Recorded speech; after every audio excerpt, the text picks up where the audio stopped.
appalled that we're even having this debate, and those people probably have a hard time imagining how anyone could ever think that marriage to a minor is acceptable. But the reality is all people historically considered minor marriage perfectly normal. Ruslan. My buddy Mike Jones from Aspiring Philosophy, debated the topic of child marriage. This is wild. Okay. Now, the entire conversation was almost 2 hours long. I recommend you go watch the full thing. But I wanted to highlight his argument, the end of his argument, which is there's no degree of science, psychology, and biology that says that child marriage is a good idea. And that a lot of the stuff that even people say from a historical standpoint isn't accurate. That even when marriage was super young, what people found was that it was actually still happening post-puberty, meaning that even when people getting married when they were younger, it was still happening after someone had completed puberty, which is for girls anywhere between 15 to 17 years old. Okay. Like that on the young end of the spectrum, And he has a bunch of sources and citations for that. And so I want to show you guys the last little bit of his argument, but the wild part is the argument against it, which is crazy. Let me play you guys the last little bit of Michael's points and all the information from the CDC and just how terrible it is, which is like common sense, right? And then I want to unpack some of the. So there really is no escape from the conclusion. Child marriage is likely to lead to physical and mental harm. That should be pretty common sense. Now, because other faiths have other views and other prophets that believe other things, I'm not going to get into it because they're a protected class on YouTube. This is fascinating. Anyone claiming a society would be better if we force young girls into these situations is either misinformed or delusional. So let's ask why Daniel thinks child marriages are morally permissible. In the same debate review, he said, it's something that has been practiced historically in all cultures. Why? Because you have a limited fertility window that women have to have children, and you value family. You need family, especially in most of the countries in the world. Because children are going to work in the home, they're going to work for the family, bring money into your family. You need children, and your society needs more and more children to defend itself because wars are on the basis of manpower. So there's all these important economic, military, societal, familial objectives with having more and more children. And that requires maximizing the fertility window. That was the argument. That's one of the arguments. We're going to hear from this gentleman himself and what his actual views are in a second. Now, let's just set aside the fact that Daniel, either intentionally or unintentionally, said he was okay with child labor and children being used in wars. May not have meant it, but let's focus on this. He provided no argument child marriages are morally permissible. All Daniel has ever argued for is the pragmatic usefulness of child marriages, not their moral status. Allegedly, they maximize reproductivity and increase the population size, but this is not moral justification. For example, if you want to increase your society's birth rate, you can make adultery legal, but they are morally impermissible despite having pragmatic value and increasing fertility. Daniel has to give a moral reason for child marriages given the harm they cause. Do they increase virtue, decrease vice, help young girls to live flourishing lives? No. It's pretty clear from the data I cited that none of this is true. In fact, they're incredibly harmful. They increase mental health issues, stunt social development, lead to immoral acts like spousal abuse and suicide, and can even lead to physical harm and death. So it should be clear to every reasonable person there's no moral justification for child marriages. Furthermore, they may not actually help increase the society's reproductivity if they increase the likelihood of death for the mother or and the children. An educated society should outlaw child marriages if they care about their people and their well-being. And most people alive actually understand this. Research shows that child marriages decrease the more people become educated on this topic. But also, if we look at the average age women have their first children around the world, the country with the lowest age is Niger with a mean age of 18.5. So most countries where data is available actually understand it's better for a woman to wait for a girl to become a woman before she's expected to have children. Yes. So Daniel was correct. It's beneficial for society to force girls to have children. Why is it not practiced more? Well, the answer is pretty obvious. It's because most people understand it comes with all sorts of problems that actually harm your overall society. Correct. Daniel has also appealed to the past and has argued child marriages were perfectly normal before these Western Christians came along and ruined all the fun they were having with children. Well, first off, on behalf of Western Christians everywhere, you're welcome. But second, although child marriages have occurred in the past in many cultures, it still does not make them morally permissible. And third, studies on the Roman Empire indicate the average age women were married was still in their late teens to early 20s. That's in the Roman Empire, which incorporates what? Incorporates Israel at one point, or Israel-Palestine, depending on what timeline you're looking at. Like today, many in the past understood forcing a girl to bear children led to serious complications. For the Jews of the same time period, it would vary from region to region, with the Jews in Babylon marrying younger. But the scholar Michael Satlow has pointed out the average age Jewish women would marry was still in their mid-teens to early 20s and after they had matured. So all this stuff about Virgin Mary was 10 years old is nonsense. Texts even speak of a woman being ripe for marriage at 20. So if Daniel wants to argue that Mary, the mother of God, was a child bride, I will contest that. Even medical experts before the modern era spoke out against marrying too young. In the 2nd century, Soranus of Ephesus warned problems result if girls are married too young, in childbirth that is. Kim Phillips, in her book, points out that Albertus Magnus advised waiting until after puberty before attempting to conceive children. Giles of Rome even said it's best for girls to wait until 18 before consummating marriage, long before the rise of liberalism. Phillips also notes there was no single marker that indicated the transition into adulthood. It was understood as a process. She says canon legal theory on women's marriageable age offers a very limited perspective, and that social beliefs and practices provide a more reliable view of girls' transition to adulthood. Now again, these books and papers do accept that girls were married at younger ages at times. But if we follow what the current science shows us, it makes sense that many past cultures had such high infant mortality rates, if girls in those societies were having children at younger ages. Of course, Daniel doesn't need to defend marriage at 15 or 14, but consummating marriage with a 9-year-old. Because that is what Daniel accepts his prophet did when he consummated his marriage to his child bride, Aisha. And there's no reason to think this act set a good example for the rest of us. Now, before closing, I suspect we might see some whataboutism from Daniel, where he might try to argue there are child brides in the Bible. The problem is this will be confusing descriptions with permissions. The Bible describes things that happened in the past without claiming they were good actions. Descriptive versus prescriptive passages. Bible study 101. Anybody that's approaching the Bible in good faith, you have to know the difference between descriptive and prescriptive passages. All right, thank you very much for that opening, Mike. We will kick it over to Daniel for his opening statement as well. Daniel, the floor is all yours. Just a quick, I strongly advise everyone to start debating religious doctrine, history, and ethics. Nowhere am I advocating people break the law. I strongly advise everyone to follow your local laws. Many That's an important disclaimer he had to give. are appalled that we're even having this debate, and those people probably have a hard time imagining how anyone could ever think that marriage to a minor is acceptable. But the reality is all people historically considered minor marriage perfectly normal. If you give me a chance, I'll explain why. The first step is to acknowledge some basic biological facts. Puberty doesn't happen overnight or at one specific age. Rather, puberty is an extended process lasting from 2 to 5 years. The start of puberty also varies. It usually begins between 8 to 13 in girls or 9 to 15 in boys. Many factors affect puberty, including race and environment. For example, black girls reach puberty a year earlier than white girls. Puberty also accelerates in stressful environments, like food shortages or absent fathers. But even in normal environments, 1% of girls have their periods by age 8 and 4% have them by age 9. This means Those are some crazy numbers. I'm not sure how he figured all that out, but I have heard that before. I haven't looked into those claims, but specifically that black girls complete puberty before white girls. Don't really see how that's relevant, but okay. means that they have completed puberty by ages 8 or 9. Overall, children Whoa, complete what? puberty. What? This means that they have completed puberty by ages 8 or 9. This is a sickness of the highest order. Overall, children complete puberty in the 8 to 15 age range and start experiencing sexual desires. Now, here's the million-dollar question: how do children deal with those desires? And so this is the this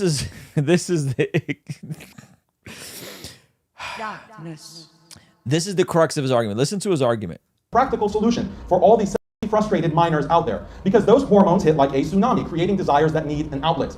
The outlet promoted in society today is an absolute disaster. Kids are taught sex ed as early as 9, and some experts want sex ed in kindergarten. You're barely done with primary school, and your teachers are passing out condoms and telling you to get birth control. Between 40 to 55% of high schoolers have had full sexual intercourse. If you include oral sex, the percentages are a lot higher. Many children as young as 9 or 10 engage in these sexual behaviors. Experts say we have an epidemic of texting, for example, among minors, with 25% of teens texting each other naked pictures of themselves. Also included in sex ed is pornography education, because the average age a child sees hardcore porn is 10. It's just become an accepted fact that children watch porn, so let's just teach them how to do it safely. The shocking news recently is that they've started to teach kindergartners how to masturbate. Meanwhile, there's an epidemic of addiction that's destroying the mental health and well-being of generations of youth.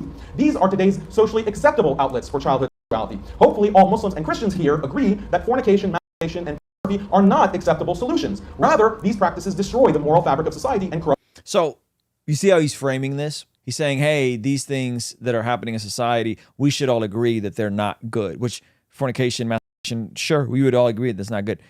But then the solution is child marriage? This is a sickness of the highest order. corrupt the soul. But the problem actually goes much deeper. Sadly, much of the sexual activity for minors involves sexual abuse. According to the data, 28% of American children ages 14 to 17 have suffered sexual abuse. Some of this happens in churches, but the majority happens in public schools. According to reports, the abuse of students in schools is more than 100 times the abuse in churches. Researchers conclude that by 11th grade, 10% of children have been sexually abused in school. That means that in America alone, 4.5 million children are victims. And none of this includes other forms of sexualizing children, like Queen Story Hour, the rise of graphic educational material in school libraries, the children's clothes, beauty pageants, and on and on. The point is, childhood sexual desire from puberty is an unstoppable biological force. How does one channel those desires is the question, and how does oh my gosh, how does one channel those desires?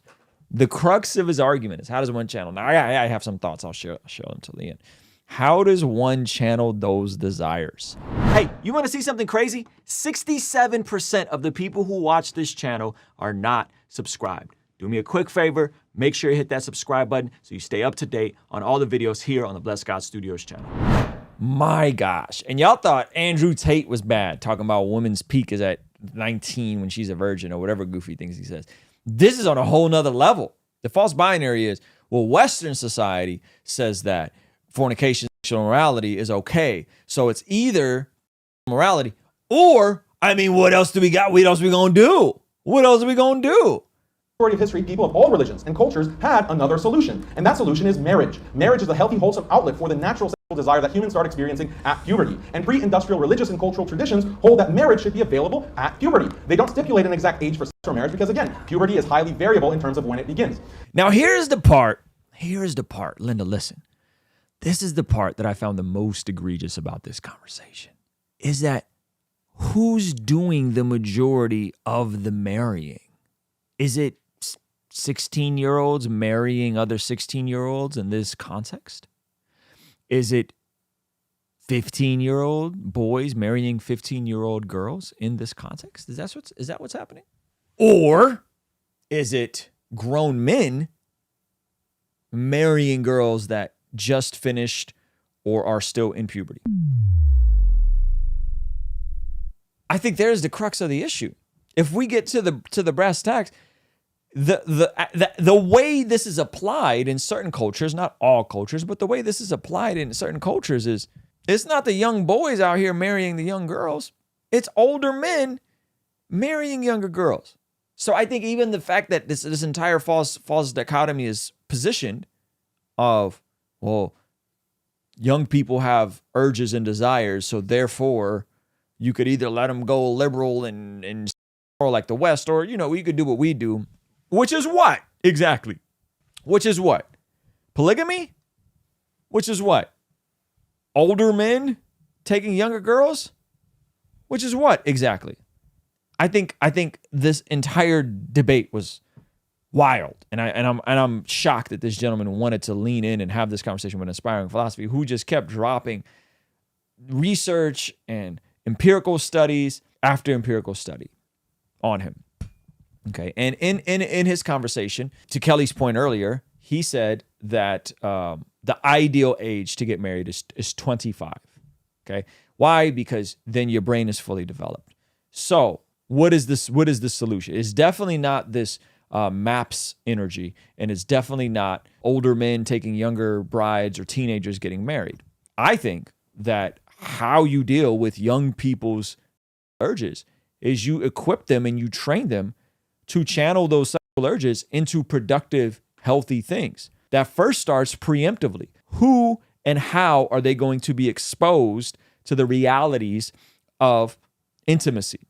In my household, we've been talking about the biology of reproduction for years. Since my son was like 3 or 4, we've been talking about mommies have the eggs, daddies have the sperms, daddy's sperms goes inside of mommy, and then the baby comes out 9 months later, goes in mommy's bed and then in belly, and then he saw, a sister being born. So we've been having the biology conversation for a very long time, and we're going to be transitioning because now he's asking, well, how does the sperm get into the mommy's belly? He asked that question recently.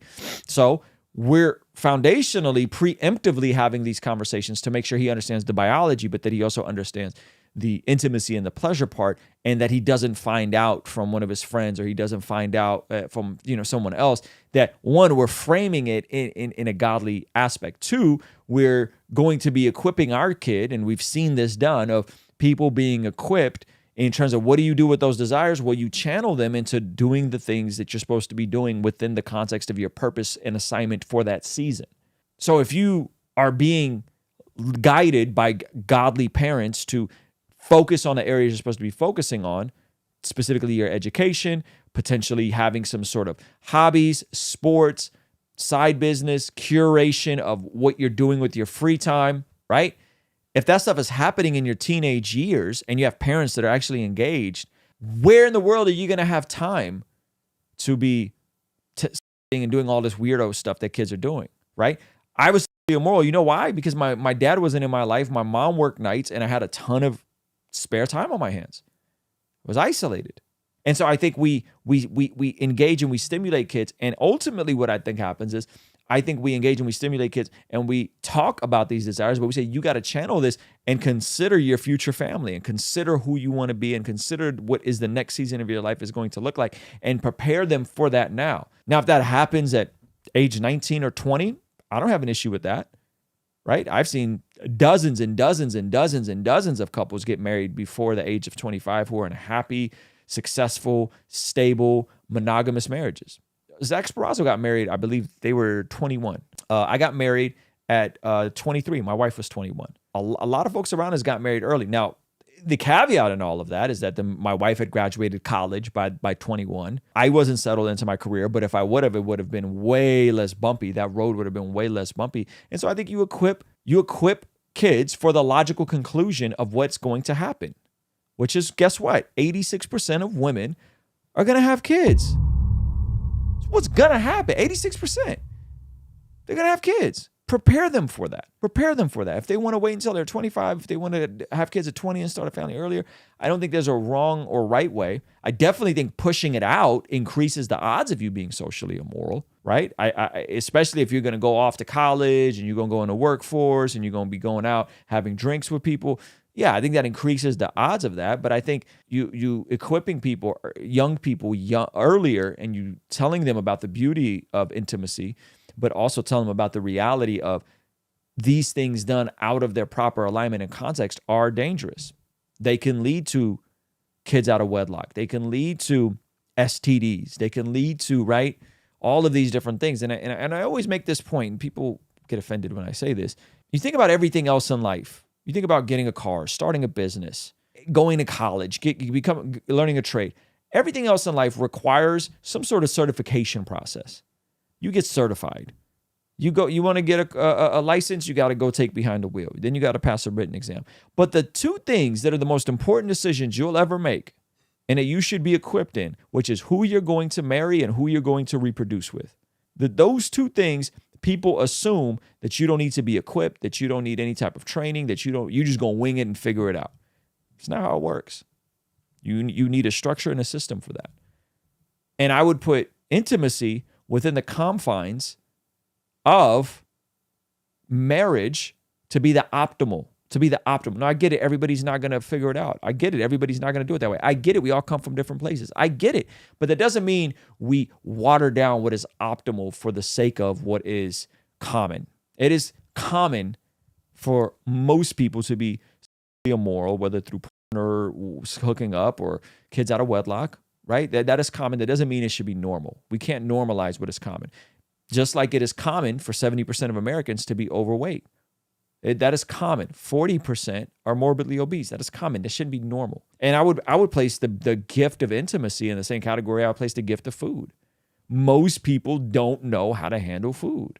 And the system, on a very macro, real level, is set up for there to be food deserts, for people to be ignorant of what it is to properly eat and how to properly fuel your body, of what macros you need inside of your body, of ideal times to eat.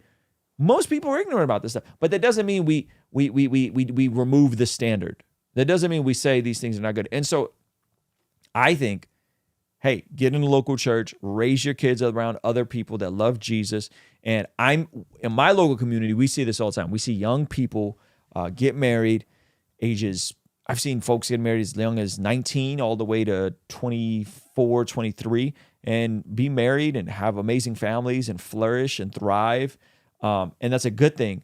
But the difference is these folks that get married younger is that they're equipped and they're trained. They're coming from families where mom and dad have been married for 3 decades, love them, demonstrate what a godly marriage is. They're coming from a context that's totally different than the average person is growing up. And those people, I absolutely believe, can handle being married at a young age, and they can grow and develop together. Hey, this clip is from our daily after party stream. If you enjoyed it, consider signing up for our Patreon community for only $5 a month, where you get access to the replays of our daily after party streams, as well as the uncut extended versions of our podcast, Discord access that's private, and a discount code for our merch store, only $5 a month. And ultimately, it's the best way to help us contextualize the gospel of Jesus using media, podcasting, and of course, YouTube. The link for that is in the description or in the pinned comment. The perks are amazing. You should get on there. It's only $5 a month. I'll see you over there, all right? Peace.